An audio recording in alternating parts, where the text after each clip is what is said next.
Halo semuanya, kembali lagi bersama saya Priya Teofani Nenggolan dalam video pembelajaran pengujian dan penjaminan mutu perangkat lunak.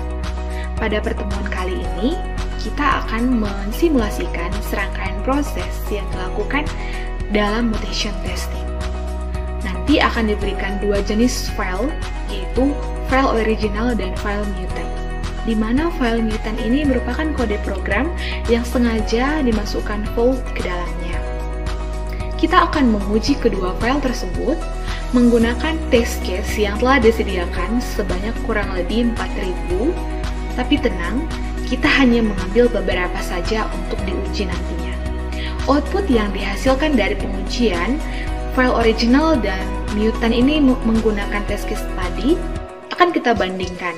Kemudian, kita akan mengenerate test case mana yang paling adequate atau yang paling layak dalam meng-kill si mutantnya itu. Seperti itu.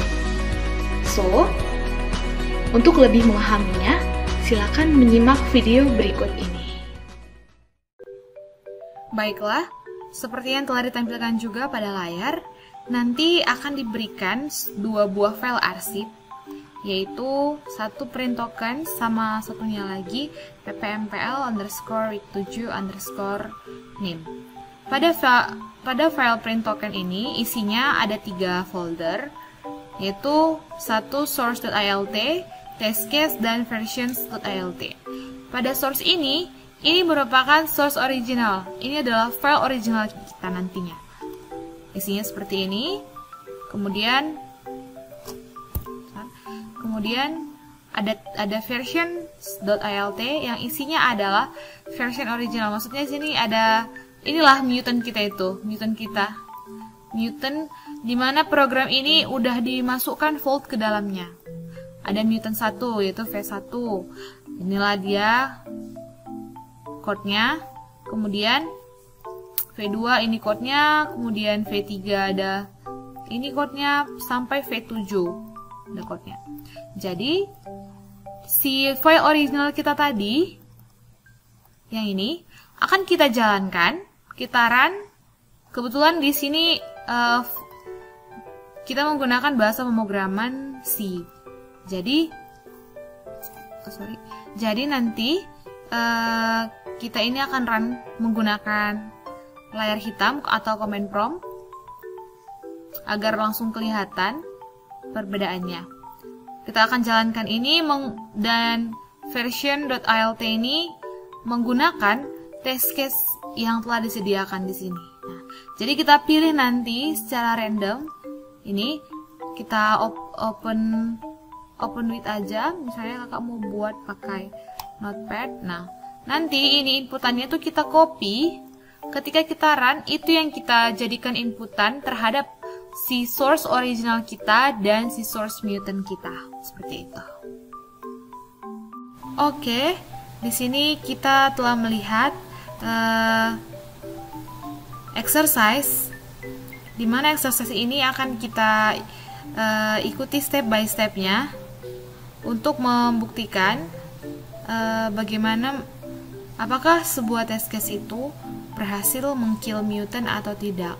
Jadi kita ikuti pertama, kita disuruh mengcompile si print token yang merupakan file original kita. Kita cek lagi yang tadi kita buka si folder print token ini, kita buka source originalnya, kemudian kita run. Bagaimana cara merun di bahasa C itu sudah dipelajari sebelumnya di dasar pemrograman.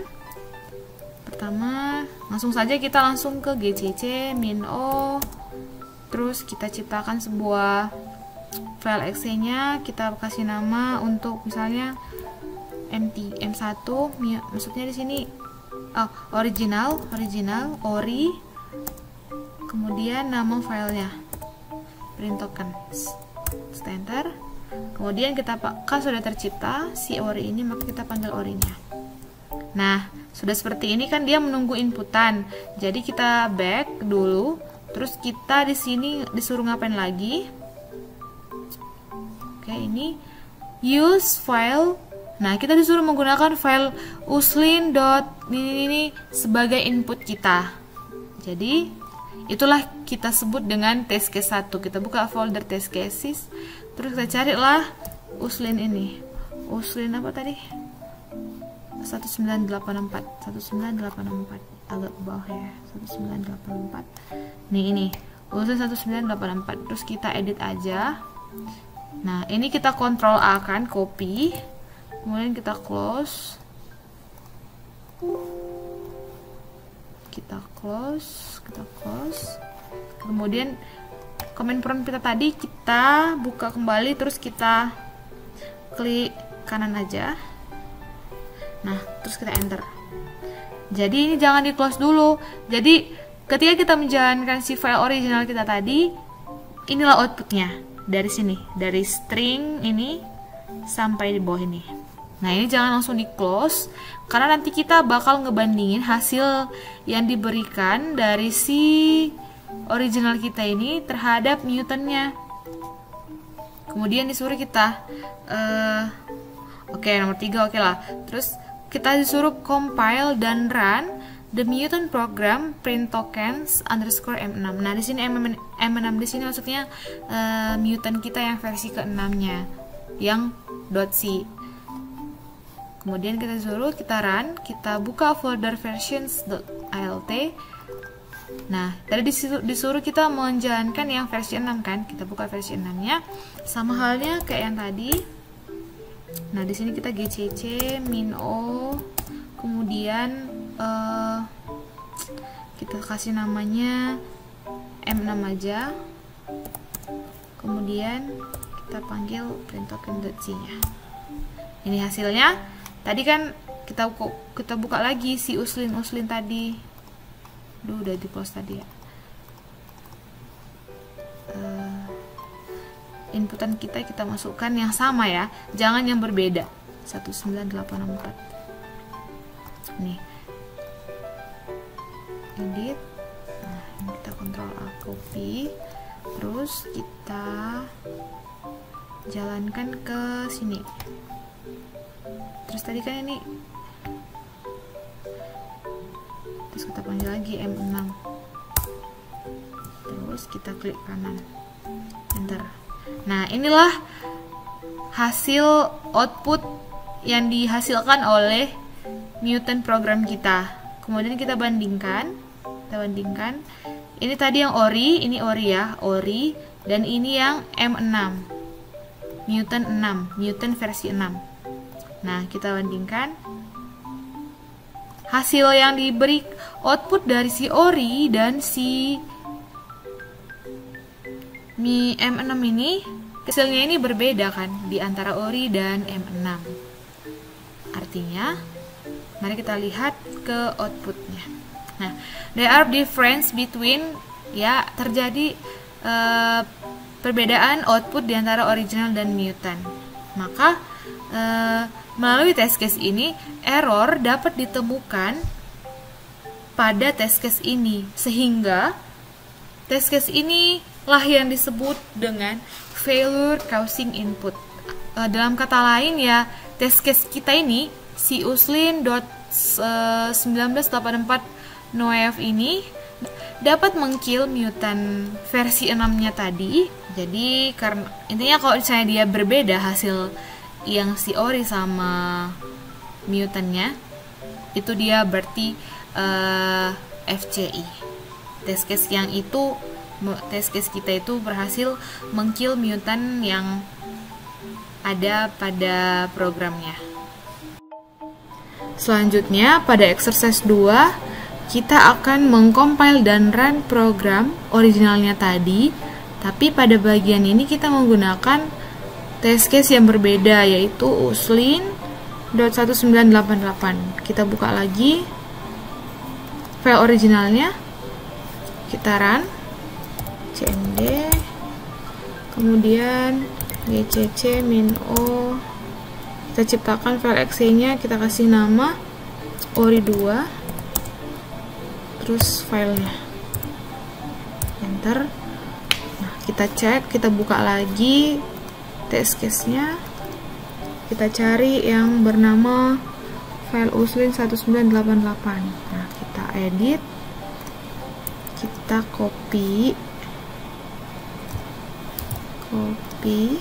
terus kita panggil lagi ori2-nya di sini, klik kanan, enter. Nah, hasilnya seperti ini. Hasilnya itu dari string sampai ini. Nih. Tapi jangan di-close dulu. Kita buka. Nah, di sini kan instruksi selanjutnya kan dibilang sekarang compile mutant yang ke-6.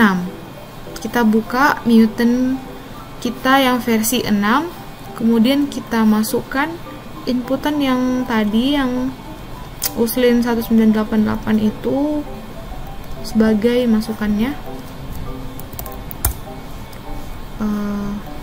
cmd gcc min o m6 versi 2 filenya.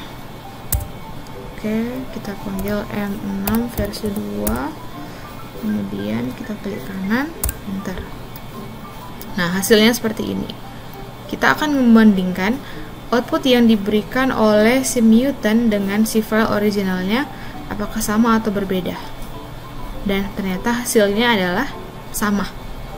Karena hasil yang diberikan sama, artinya si mutant 6 ini, test case kita si uslin 1988 tadi nggak berhasil ngekill mutant yang ada di M6. Maka case seperti ini disebut M6 itu merupakan maksudnya mutant 6 merupakan non FCI, seperti itu. Selanjutnya, untuk tugas kalian akan memilih 5 test case yang 5 test case dari test pool kita, yaitu test case ini semua. Kita pilih 5 yang akan dijadikan sebagai test suite 1. Jadi test suite 1 ini isinya ada 5 test case untuk 5 test case yang berbeda yang kalian pilih secara random, gak boleh sama. Kemudian kita run lah test case-nya ini menggunakan file originalnya. Jadi outputnya itu nanti simpan atau screen capture untuk program originalnya. Untuk kelima-lima test case-nya. Misalnya kalian mau pilih, nantilah di selanjutnya akan ditampilkan. Kemudian untuk mutant programnya. Jadi compile semua mutant program, ada 7 versi menggunakan kelima-lima test case ini. Jadi kombinasinya itu nanti ada total sebanyak 7 kali 5, 35 screen capture lah, ada sebanyak 35 output yang akan dihasilkan dengan menjalankan si mutant ini terhadap kelima-lima test case ini. Kemudian screen capture, simpan. Selanjutnya tentukan, bikinlah kesimpulan yang mana file mana yang mengandung FCI atau non FCI pada test case yang ada di test suite 1 seperti yang ditampilkan pada ini. Jadi nanti test case di TS ini ada 5 test case. Nah, ini bukan hasil sebenarnya ya, ini hanya sebagai contoh aja. Jadi nanti di sini ambil, misalnya kakak tadi mengambilnya tuh test case file name-nya itu bug 6. Kemudian ini. Nah, kita cek, kita run. Ternyata kalau dia checklist, artinya itu dia FCI, dapat ngekill mutant. Berarti file original tadi, output dari hasil original terhadap output mutant menggunakan bug 6123 ini, dia itu hasilnya berbeda. Makanya dia jadi FCI. Test case bug 6 ini FCI karena dapat ngekill mutant di mutant 1. Kemudian cek lagi untuk si original terhadap mutant 2. Ternyata dia sama hasilnya. Berarti dia non FCI. Kemudian untuk si mutant 3 bandingkan original yang dihasilkan mutant 3 terhadap original terhadap mutant 3, ternyata hasilnya outputnya mereka menggunakan test case 1 ini hasilnya sama. Berarti dia bukan FCI karena dia nggak dapat ngekill mutant si mutant 3 nya. Begitu sampai V7. Nanti kalian isi table ini, kalian pokoknya semua yang non FCI dia tuh nggak bisa ngekill mutant, kemudian FCI dapat ngekill mutant. Checklist ditandai dengan hasil output original dan mutantnya itu berbeda. Tapi kalau X ini ditandai dengan hasil mutant original, hasil run output dari original terhadap mutantnya sama, maka dia X. Kemudian task kedua sama dengan task pertama, tapi kita pilih lagi 5 lagi secara random. Itu untuk test suite kedua. Sama halnya buat lagi nanti tabelnya seperti ini. Udah dibuat, kita compile untuk si mutant 1 sampai 7. Nanti tambahkan ke bawahnya aja TS1, kemudian bikin lagi di bawahnya TS2. Tapi nanti jangan lupa ditulis ininya, nama test case file name. Maaf ini typo, file name. Dan yang ketiga, calculate mutation score. Nah, di sini kita akan menghitung mutation score untuk test suite 1 dan test suite 2. Jadi nanti kita akan menggunakan rumus yang udah diberikan bagaimana menghitung mutation score. Setelah nanti dilakukan kalkulasi mutation score untuk suite 1 dan test suite 2, maka kita pilih mana yang lebih prefer dalam melakukan pengujian tadi. Kita cek mana adequacy-nya lebih baik, mana yang paling layak dalam mengcover mutation testingnya. Maka kita pilihlah nanti hasil akurasi yang lebih tinggi. Karena semakin tinggi mutation score-nya, artinya mutant itu lebih efektif dalam menemukan error. Maka kita pilih nanti untuk nomor 2, nanti pilihlah hasil coverage yang lebih tinggi, seperti itu. Jadi untuk menghitung mutation score-nya, kita pertama sekali dulu, pertama sekali kita tuliskan dulu, kita buat table seperti ini. Bagaimana, apakah FCI test case 1 terhadap mutant 1 sampai 7 atau tidak. Kita checklist dan kita silang jika dia tidak sama. Kemudian kita list hingga diperolehlah table seperti ini. Kemudian kita cek secara vertikal untuk mutant 1. Dia berhasil di-kill oleh test case mana aja, kayak gitu. Jadi udah kita buat seperti ini, kita cek test case, kita cek setiap mutant itu, jika ada satu pun misalnya dia di test case 1 dari mutant itu ada yang meng-kill, berarti itu dia tidak termasuk ke dalam equivalent mutant. Tapi kalau misalnya dari test case 1 sampai test case 10 sama sekali nggak ada test case yang dapat nge-kill mutantnya, maka itulah yang disebut sebagai equivalent mutant. Siapa-siapa aja kah itu? Itu adalah V2, V4, dan V5. Karena terlihat di sini tidak ada yang berhasil nge-kill mereka dari ke-10 test case ini. Selanjutnya, karena ini merupakan 2 bagian test suite, jadi untuk meng-kill, untuk menghitung mutation score dari test suite 1, maka di sini yang merupakan number of mutant itu adalah 7 semuanya nih. Kemudian kita masuk ke number of dead mutant. Berarti di sini jumlahnya itu ada, kita hitung berapa mutant yang dapat di-kill oleh test case. Kelima test case ini ada V1, kemudian ada V6, V7, dan yang terakhir adalah V3. Jadi number of dead mutant itu ada, jadi yang merupakan number of dead mutant itu ada V1, V6, V7, ada 3. Dan yang merupakan number of equivalent mutant ada V2, V4, dan V5. Ada 3. Nah, satu lagi, si V3. V3 ini kemana? Seperti itu kan. Nah, V3 ini masuk ke dalam number of dead mutant. Maka sebenarnya di sini number of dead mutant kita itu ada V1, V6, V7, dan V3. Tapi karena di sini pada mutation pada tes with 1 dia nggak ada yang nge-kill, maka dia langsung saja 3. Kayak gitu. Padahal sebenarnya 3 dari 4. Dari 4 gitu ya. Maka mutation score-nya itu rumusnya seperti ini. Jadi 100 dikali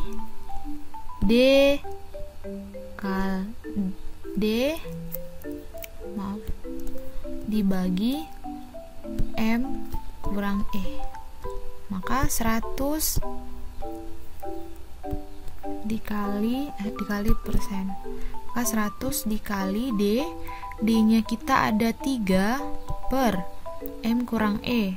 M-nya ada 7 dikurang 3 kali maka 100 dikali 3 per 4%. Maka diperolehlah 75% untuk si mutation scores T1, test with 1. Maka di sini adalah 75%. Kemudian untuk si ini juga sama ya, hapus dulu. Untuk si TS2 sama halnya, jumlah mutant kita ada 7, diikuti dengan dead mutantnya itu kita tengok ada V1, V3, dan V6. Ada 3 dari 4. Kemudian di number of equivalent mutantnya ada V2, V4, V5. Sama sekali nggak ada yang ngekill. Nah, ini nomor 3. Nah, untuk number of dead mutantnya ini 3 dari 4. Kenapa 4? 4-nya itu ditambah dari si V7 ini. Karena kan memang dari test with 1 kan dia udah ada yang berhasil ngekillnya kan dari TC1. Ingat, secara vertikal kita cek dulu. Kalau misalnya dia udah ada yang berhasil ngekill, berarti itu dia bukan termasuk ke dalam equivalent mutant. Maka ini 3 dari 4 dan diperolehlah hasil mutation score-nya sama. Karena ini sama dengan ini, maka hasilnya itu adalah 75%. Maka ketika disuruh kita memilih mana yang paling adequate antara TS1 atau TS2 ataupun TS2, maka ya ini sama aja karena kebetulan hasil presentasinya sama. Jadi kita bebas memilih TS1 ataupun TS2 karena akurasinya sama. Sekian video pembelajaran pada pertemuan kali ini. Semoga dapat dipahami dan berguna untuk pembelajaran berikutnya. Tetap jaga diri dimanapun kalian berada, jaga kesehatan, dan selalu semangat dalam belajar. Semangat! Sampai jumpa!